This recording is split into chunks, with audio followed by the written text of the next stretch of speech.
In all of the theaters that we have reserved tonight. This is a very special evening. It is an opportunity for us to talk with the director of the movie, Justin Chadwick. Can we give him some love? Justin's going to come and join me. And then playing Nelson Mandela, Golden Globe winner.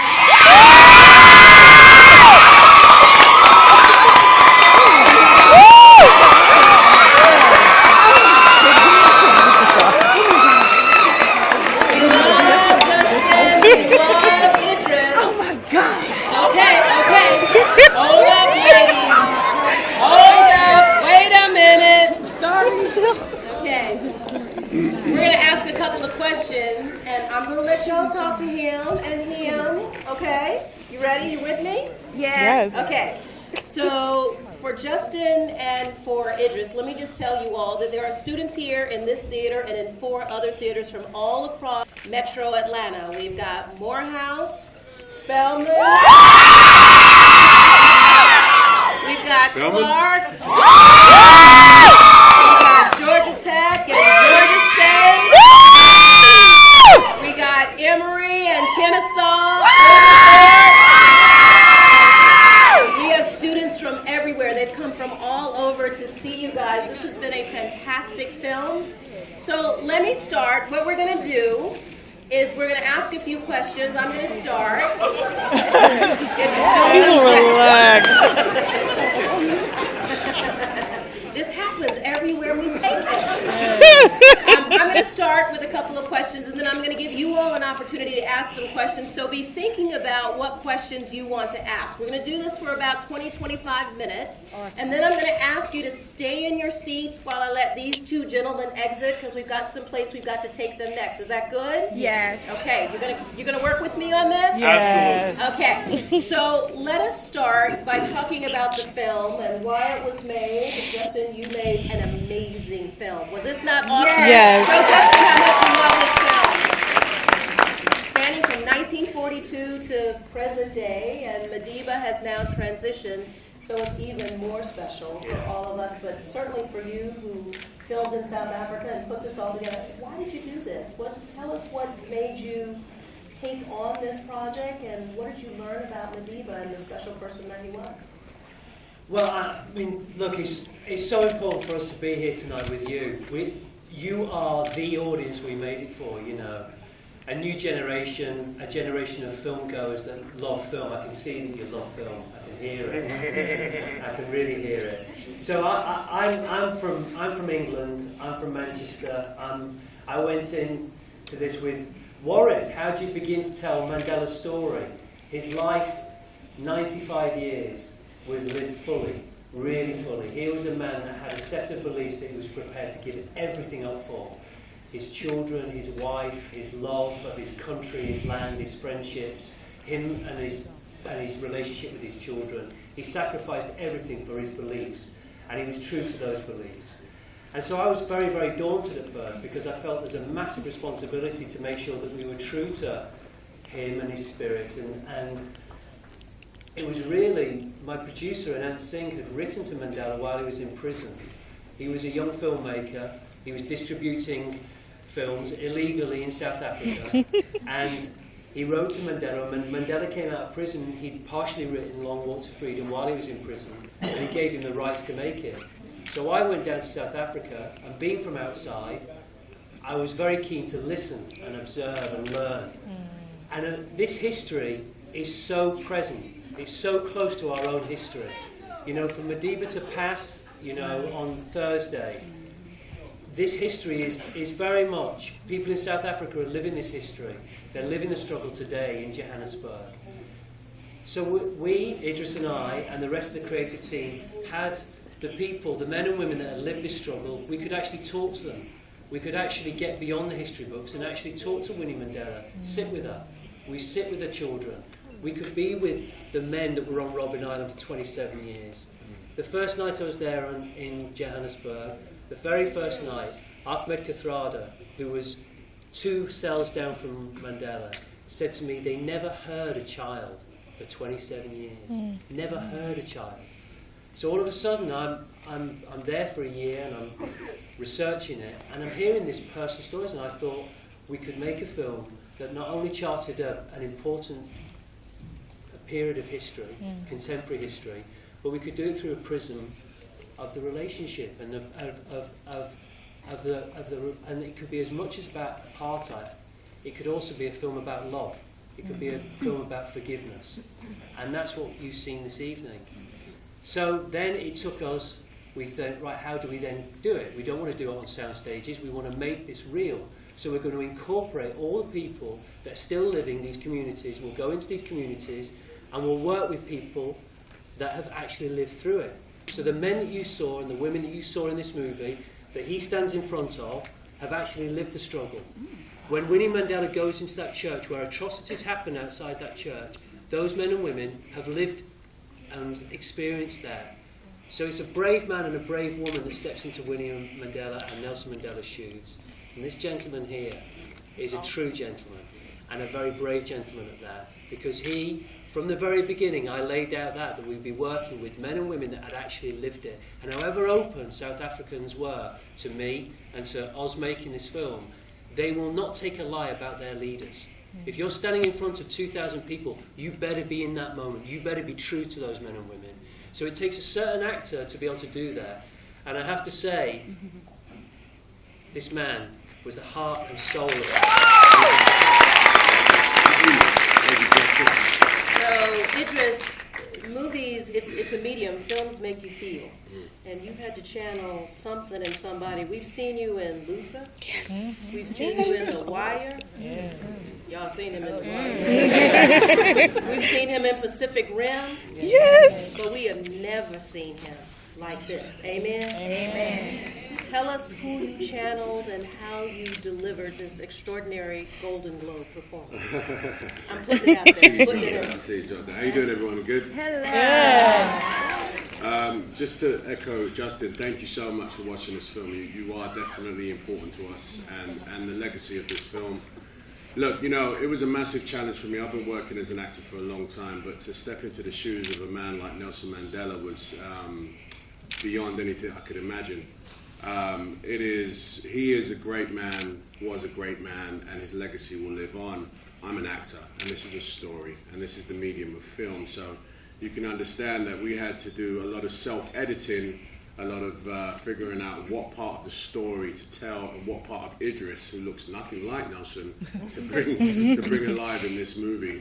And in truth, you know, I got a lot of my inspiration not only from my director and my writer and producer, but I got a lot of inspiration from South Africa and the South Africans, you know, the history there.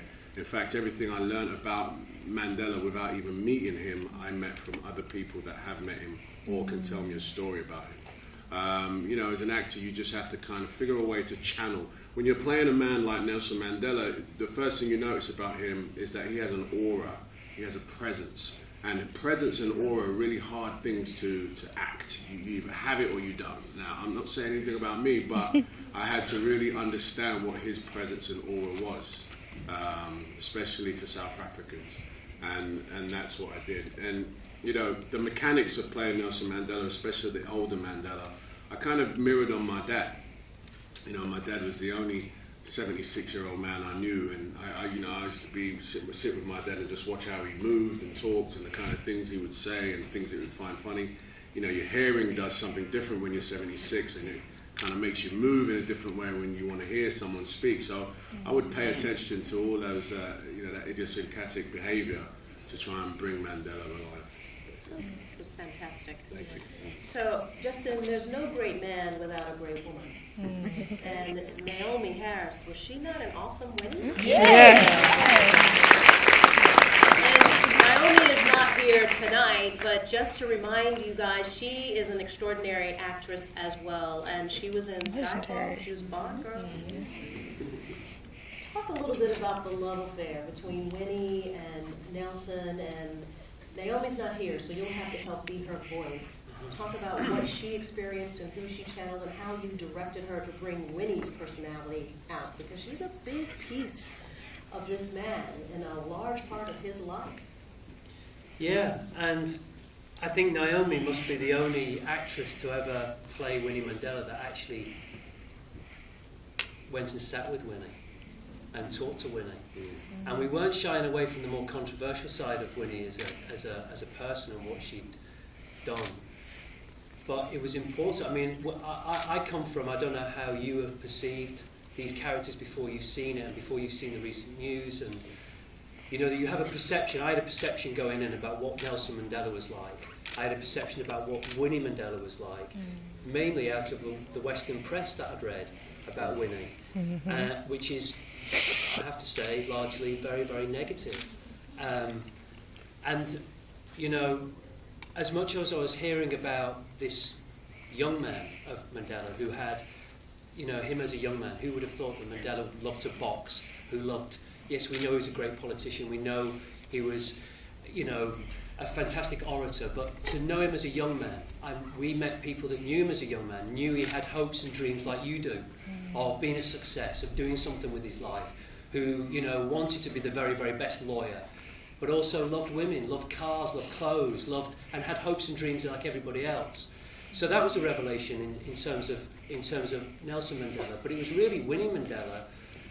You know, Winnie Mandela still lives in Soweto today, and I met her in Soweto in the house that she lives in, and I spent the afternoon with her the first time I was with her as the great-grandchildren. 9 rolls of 16mm film that an American had shot when he shot it in South Africa after she'd been in solitary confinement for 17 months. So I'd seen footage of Winnie as a young woman on the Ravoni steps, as she does do, arguing that the BBC shot. I'd seen her as this young, dynamic, bright woman, the first black social worker to work in Johannesburg. She had this beauty and this dynamism as a young person. I'd seen that, and I'd read about that, but then Civically engaged in his community, to prisoner, to president, all the way to patriarch of his country. Talk about all the range of emotions you went through and filming in South Africa and having to speak in front of those who live there and who lived through the movement and who are still there today. I mean, I think, you know, Justin, you know, touched on it earlier. You know, this is Mandela.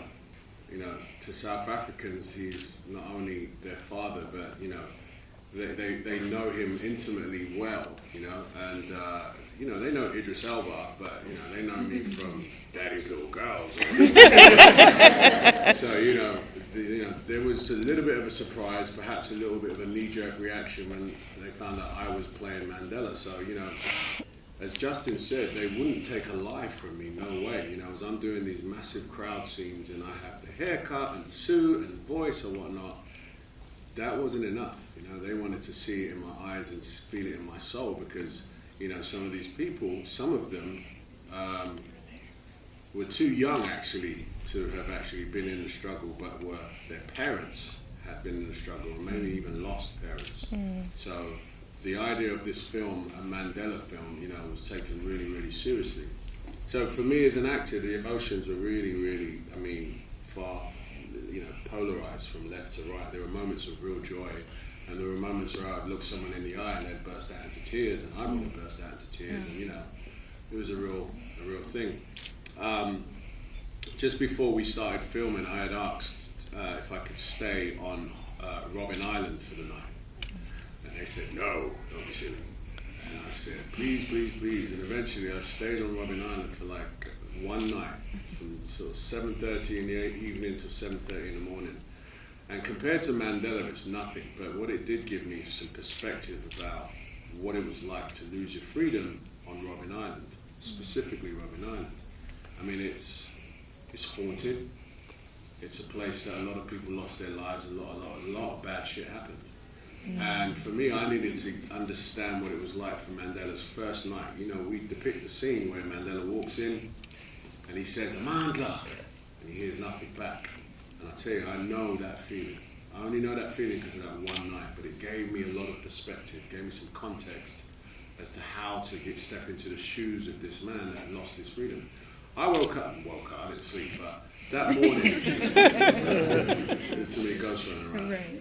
I woke, when they left the come and got me anymore. I'm not even going to lie, but you know, once I met Justin, and you know, he kind of gave me this idea of showing Mandela's journey as a younger man, and you know, to hopefully give the audience a little more context to who he became and how much he sacrificed and whatnot.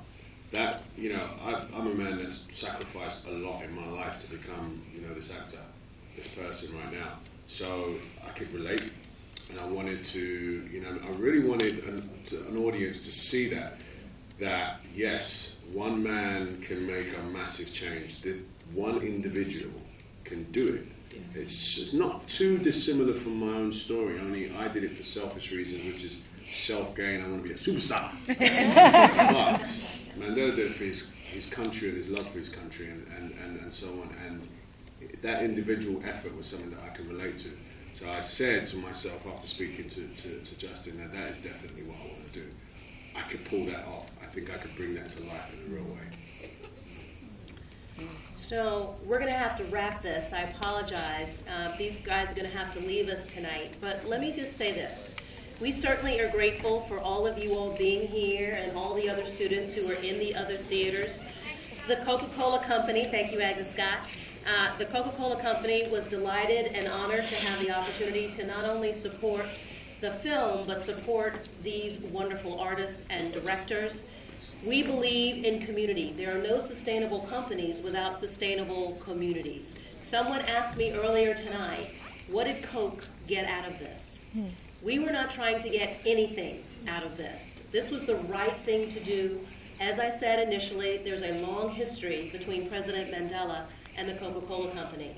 But the more important thing was every ideal that he stood for, inclusion, civic engagement, leadership, all of those things embody the priorities and the values of our company. It has been said, though, that the only necessity for the triumph of evil is for good men and good women to do nothing. And so we challenge each and every one of you. You've gotten some insight and hopefully some inspiration from watching this extraordinary film about an amazing man. So we invite you to find your passion, to decide what you're going to do to help your community. It might be your school community today, your home community tomorrow. But here's a man who sacrificed his entire life for his country, and I dare say, for mankind. So we thank you for being here tonight. We wish you the best for the holiday season. Good luck and Godspeed. Thank you so much. Please stay in your seats for just a moment longer, those of you here in this theater, so that Idris and Justin can leave. But before they do, can you show them some love?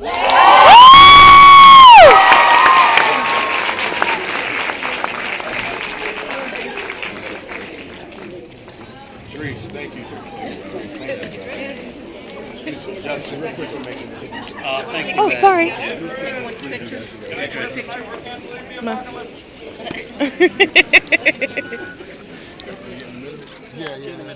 Fortune in that jail cell, and then I had this journey to go with Justin and make this film, and the determination that when I left that jail cell was so huge, you know.